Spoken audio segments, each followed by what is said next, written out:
बिस्मिल्लाहिर्रहमानिर्रहीम, अस्सलाम वालेकुम। कहते हैं होता है वही जो भी मंजूर खुदा होता है। आज जब पूरी हुकूमत ताकतवर हल्के आईनी पैकेज और काजी फायद ईसा की मुबैना जो एक्सटेंशन है वो लेकर बैठे हुए हैं, और कौमी असम्बली के अंदर जिस तरीके से एक माहौल है उसके साथ ये तवक्को की जा रही थी कि अब जो तहरीके इंसाफ के चंद लोगों को अगवा भी कर लिया गया है तो किसी तरीके से भी आईनी जो पैकेज है वो रुक नहीं सकता।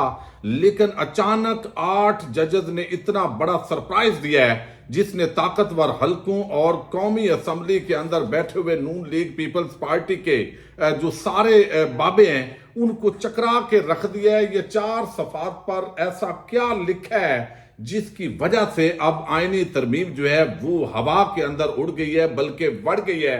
इसकी तफसील मैंने आपके सामने रखनी है। बिलावल ने आज जो गुफ्तगू की है ख्वाजा आसफ ने, और जिस तरह तड़का लगाया है उमर अयूब ने, वो भी बड़ा दिलचस्प है। उम्मीद है वीडियो आप समाप्त करेंगे और जो फायर वॉल इस चैनल पर लगाई गई है लाइक्स और कमेंट्स के जरिए उसको आप तोड़ने के अंदर मदद करेंगे। इस वक्त जो पोजीशन है वो आपके सामने है। बैकग्राउंड ज्यादा बयान करने की जरूरत नहीं है, लेकिन चूंकि रेलेवेंट जो हिस्सा है आपको इल्म है कि तहरीके इंसाफ के हक में मखसूस नशिस्तों का जो फैसला है वो 8-5 के साथ जो सुप्रीम कोर्ट ऑफ पाकिस्तान ने जारी किया, उसके बाद ये काजी साहब ने ऐसे समझा जैसे ये बड़ी इंसल्ट है, बगैर ऐसे महसूस हुआ। और उसके बाद वाज़ेह तौर पर दिखाई दिया, अगरचे पहले भी बल्ले का निशान छीनना हो, इंसानी हकूक की पामालियां हो, तहरीके इंसाफ के जो लोग हैं उनके घरों पर हमले हों, जो भी होता रहा है उस पर आंखें बंद रखी हैं। लेकिन दरमियान के अंदर जो प्लान समझ आया वो ये था कि काजी फायद ईसा को एक एक्सटेंशन दी जाएगी 3 साल के, और उसके बाद जस्टिस मंसूर अली शाह और कुछ जो जजेस हैं वो घरों को चले जाएंगे। अब ये जो तरमीम की बात हो रही थी, मामला ये था कि जैसे फार्म 45 और फार्म 47 है, इसी तरह ये 41 और 39 अरकान का मामला था जिसके अंदर बताया गया कि भाई ये हमने 39 जो है वो उनके तो हमने हलफ ले लिए हैं लेकिन 41 के नहीं ले सकते। और इलेक्शन कमीशन ऑफ पाकिस्तान को ये उस मखसूस नशिस्तों के फैसले के अंदर चूंकि कहा गया था कि जहां भी आपको कंफ्यूजन हो आप दोबारा सुप्रीम कोर्ट ऑफ पाकिस्तान से रजू कर सकते हैं। अब इलेक्शन कमीशन ऑफ पाकिस्तान ने एन मौके पे कुछ अरकान 39 का नोटिफिकेशन किया, 41 का नहीं किया, और उन्होंने कहा जी इसके अंदर अभाम है। चूंकि सुन्नी इत्तेहाद काउंसिल है, इन्होंने एफिडेविट नहीं दिया हुआ था, ये आजाद हैसियत से थे, तो उस मामले को कंफ्यूज करने की कोशिश की गई। इस दौरान जो जस्टिस मंसूर अली शाह है वो बैरून मुल्क थे और हुकूमत ने कोशिश की कि किसी तरीके से मामले को मैनेज किया जाए, लेकिन ऐसा नहीं हो सका।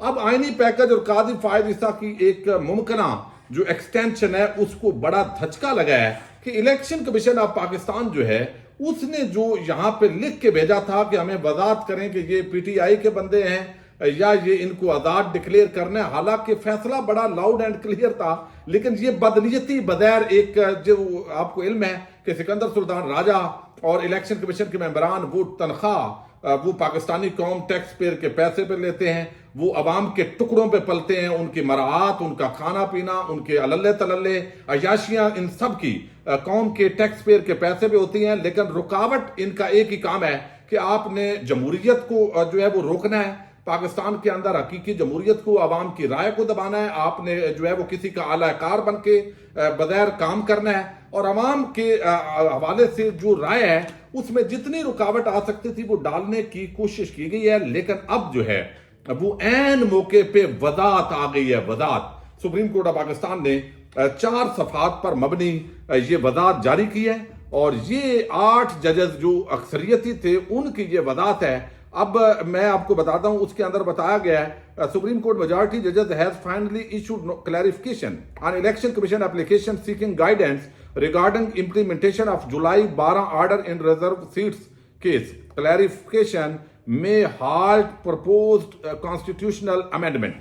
अब ये मैं एक चीज आपको बता दूं, वो जो कॉन्स्टिट्यूशनल अमेंडमेंट होने जा रही है उस पे ये बड़ा खुदकुश हमला है। ये यानी बमशल, आपको जो भी लफ्ज इस्तेमाल करें वो हो गया। चूंकि अब एक तो आपको इल्म है खैबर पख्तूनख्वा जो है वहां से अभी तक भी जो सेनेट है उसकी नुमाइंदगी पूरी नहीं है, और वहां पर जिस तरह वो सीटें जब हटी तो उसके बाद वो जो इलेक्शन था उसको रोक दिया गया था, तो वो एक तो सेनेट भी मुकम्मल नहीं है।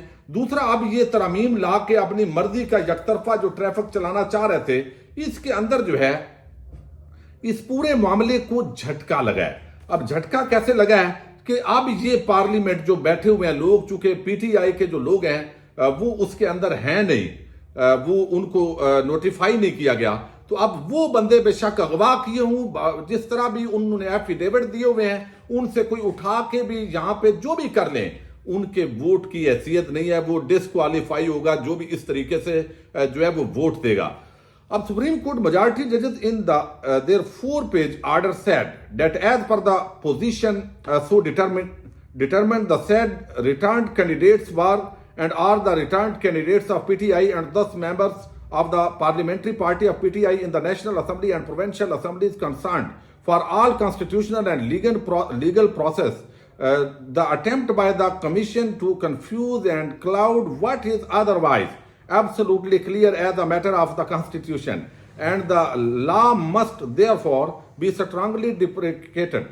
وہ کہتے ہیں کہ یہ سارا آگے انہوں نے لکھا ہے کہ بھئی یہ تو بڑا لاؤڈ اینڈ کلیئر معاملہ ہے کہ یہ نشستیں تمام جو ہے وہ پی ٹی آئی کی ہیں. وہ فیصلے کے اندر یہ واضح طور پر لکھا گیا ہے اور یہی کچھ ہم نے آپ کو بتایا ہے. تو اس کے اندر آپ کو کون سی چیز ہے جو سکندر سلطان راجہ کو سمجھ نہیں آ رہی، کون سی چیز ہے جو یہاں پہ جو لوگ ہیں ان کو سمجھ نہیں آ رہی، جو 4 اراکین بیٹھے ہوئے ہیں. اس کے اندر جو ہے وہ بڑا دلچسپ مرحلے کے اندر یہ گیم داخل ہوئی ہے. الیکشن کمیشن نے یہ حکم دے دیا ہے کہ مخصوص نشستیں پی ٹی آئی کو دیں اور تاخیری حربہ استعمال نہ کریں. یہ عین موقع پہ جب آئینی ترمیم، آئینی پیکج آ رہا ہے، پی ٹی آئی کے لوگ اٹھائے جا چکے ہیں، جب قاضی فائز عیسیٰ کے ایکسٹینشن کا ایک پورا جو کھیل ہے وہ بظاہر نظر آ رہا ہے، ایک کی جگہ پہ 2 جو ہے وہ کرنے ہیں. لیکن یہاں پہ جو ہے وہ آج اگرچہ تقریریں بھی بڑی سخت ہوئی. بلاول زرداری آپ دیکھیے، حمود الرمون کمیشن کی بات کر رہے ہیں. عمران خان بات کر رہا ہے کہ پاکستان کو کس طرح اب خطرات درپیش ہیں، جس طرح مجیب الرحمان کے ساتھ کیا گیا اسی طرح اب ہمارے ساتھ کیا جا رہا ہے. لیکن اس وقت بھی جہاں پیپلز پارٹی کھڑی تھی، لگتا ہے آج بلاول بھی اسی جگہ کھڑے ہیں. یعنی ایک طرف عمران خان کو شیخ مجیب بنانے کی کوشش ہو رہی ہے اور دوسری طرف پیپلز پارٹی اور نون لیگ یہ ایک ہی ٹولہ ہے، تو ان کو زبردستی پاکستان پر مسلط کرنے کی کوشش ہو رہی ہے. سپریم کورٹ کا تفصیلی فیصلہ الیکشن کمیشن کے 4 صفحات پر تفصیلی فیصلہ نہیں آیا، ابھی وہ آنا ہے، وہ تو مزید ان کا تیا پانچا ایک کر دے گا. سپریم کورٹ کا تفصیلی فیصلہ نہیں ہے، لیکن الیکشن کمیشن کی 4 صفحات کی جو وضاحت آئی ہے اس کے مطابق بیان حلفی دینے والے 41 اراکین آپ پی ٹی آئی کے ہی ہیں. اب بھائی آپ اغوا کریں، اٹھائیں، جدھر مرضی یہ لے جائیں، وہ اب پی ٹی آئی کے ہیں. یہ وضاحت آ گئی ہے. اس کے بعد کوئی اب دوسرا راستہ نہیں ہے. جو بھی ہوگا آئین کی خلاف ورزی ہوگی، جو بھی ہوگا وہ جیسے آئین پر پہلے حملہ تھا وہی ہوگا. تو وہ سارا جو کھیل تھا، جسٹس منصور علی شاہ، جسٹس منیب اختر، جسٹس اطہر من اللہ، جسٹس جو ہے وہ یحییٰ آفریدی اور باقی جو وہاں پہ ہیں، یہ پارلیمنٹ کو عین موقع پہ جو ساتھ ہی بیٹھے ہوئے ہیں ان کو ایک ایسا جھٹکا دیا ہے کہ آپ آئینی ترمیم مت کیجئے گا، آپ ان لوگوں کا ووٹ مت لیجئے گا. یہ سارے پی ٹی آئی کے ہیں اور پی ٹی آئی کے اگر ہیں تو آپ اس کے بعد ان کو مخصوص نشستیں بھی ملنی ہیں. اب وہ بھی فیصلہ ہوا ہے. تو یہ مخصوص نشستیں جو ہے وہ تحریک انصاف کو دینی ہے. ان کو کاؤنٹ کریں گے پہلے ایم این ایز کو پی ٹی آئی کا، اس کے بعد اس پر جو ہے وہ آئیں گی جو ہے وہ مخصوص نشستیں. تو 2/3 تو بھائی بن ہی نہیں سکتی. اب تو 2/3 کا خواب جو ہے چکنا چور ہو گیا. لیکن اس پورے معاملے کے اندر کس طرح کی صحافت کے اندر چہرے پہچانے گئے، کس طرح وکالت میں جو کردار ہیں، دوغلے کردار، منافق، وہ پہچانے گئے. اس پورے سین کے اندر انسانی حقوق کی پامالیوں پر آج بھی آپ دیکھیے خواجہ آصف کس طرح دفاع کر رہے ہیں، کس طرح تانا دنی کر رہے ہیں. بلاول زرداری آج بھی اسی جگہ کھڑا ہے جو 1971 کے اندر جس طرح جو ہے وہ پیپلز پارٹی کھڑی تھی.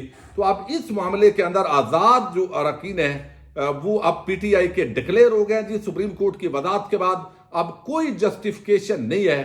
اور بیرسٹر گور نے بڑی زبردست باتیں کی ہیں، بہت ساری اشارہ کنائے کے اندر باتیں ہوئی ہیں. لیکن یہ صورتحال اتنی دلچسپ ہوئی ہے کہ اس نے سب کو جو ہے وہ ایک دفعہ اڑا کے رکھ دیا ہے. بلاول زرداری ہوں یا آپ دیکھیے کہ آج یہ لوگ کہاں کھڑے ہیں، ان کی جمہوریت کہاں کھڑی ہے. سپریم کورٹ نے پی ٹی آئی کے آزاد اراکین پی ٹی آئی کے ڈکلیئر کر کے الیکشن کمیشن کا سکندر سلطان راجہ اور 4 اراکین ان کی بغیر بدنیتی، اور اس پہ سارا کچھ ابھی تفصیلی فیصلے میں تو ان کو پورا جو ہے وہ آنا ہے جمہوریت کے خلاف، انسانی حقوق کے خلاف. जिस तरीके से आइन और कानून को इस पिछले अरसे के अंदर मलिया मेट कर दिया गया है, लगता है आज एक मर्तबा फिर जैसे 8 जजों ने उस वक्त मखसूद नशिस्तों के मामले पर एक पूरा प्लान, एक पूरा मंसूबा, एक पूरी जो एक प्लान बना हुआ था उसको रगड़ के रख दिया था। आज ऐन मौके पे जब ये सारी गेम, ये सारा खेल तैयार था, 2 दिन पहले जुडिशियल कमीशन का इजलास हुआ, उसके अंदर अब कल आपको इल्म है कि वो जस्टिस मुनीब अख्तर बाहर वॉकआउट करके गए, तो आज मंसूर अली शाह और सब ने ऐन मौके पे ऐसा छक्का लगाया है। आईनी पैकेज, कादी फायदिसा की एक्सटेंशन और सारा जो खेल है वो एक मर्तबा बढ़ गया है। कौम को इस पर बड़ी मुबारकबाद हो, लेकिन देखते हैं अब आइन को तोड़ने का और ये आगे जो प्लान है, कहीं सुप्रीम कोर्ट 2 हिस्सों में तकसीम तो नहीं होगी, कहीं आपस के अंदर लड़ाई तो नहीं होगी। कादी साहब शायद इज्जत के साथ उनका जाना, रुखसत लिखी हुई नहीं थी, या अब उन्होंने इसी तरीके से जाना है, तो खेल वो वाला जो मामला है वो खत्म हो गया कि 5 जजेस में से जो है वो ये चूज करें, तो जस्टिस मंसूर अली शाह वही चीफ जस्टिस ऑफ पाकिस्तान होंगे। अब ये इसके मुताबिक तो ठप्पा लग गया है, या फिर इन्होंने अगर प्लान चौपट हुआ है तो 8 जजेस, यानी इस्लामाबाद हाई कोर्ट के 7 जजेस खड़े हुए, इंसदाद दहशतगर्दी अदालत सरगोदा का जज खड़ा हुआ, और अब ये 8 जजेस जिस तरीके से खड़े हुए हैं बंद गली में, अब सारी पीपल्स पार्टी, नून लीग ताकतवर हल्के पहुंच गए हैं। अब मजीद आइन पे कैसे शब खून मारना है, क्या ये तरीका अडॉप्ट करते हैं, इस पे हम अगली वीडियोस के अंदर बात करते रहेंगे। पाकिस्तान जिंदाबाद, पाक फौज पाइंदाबाद।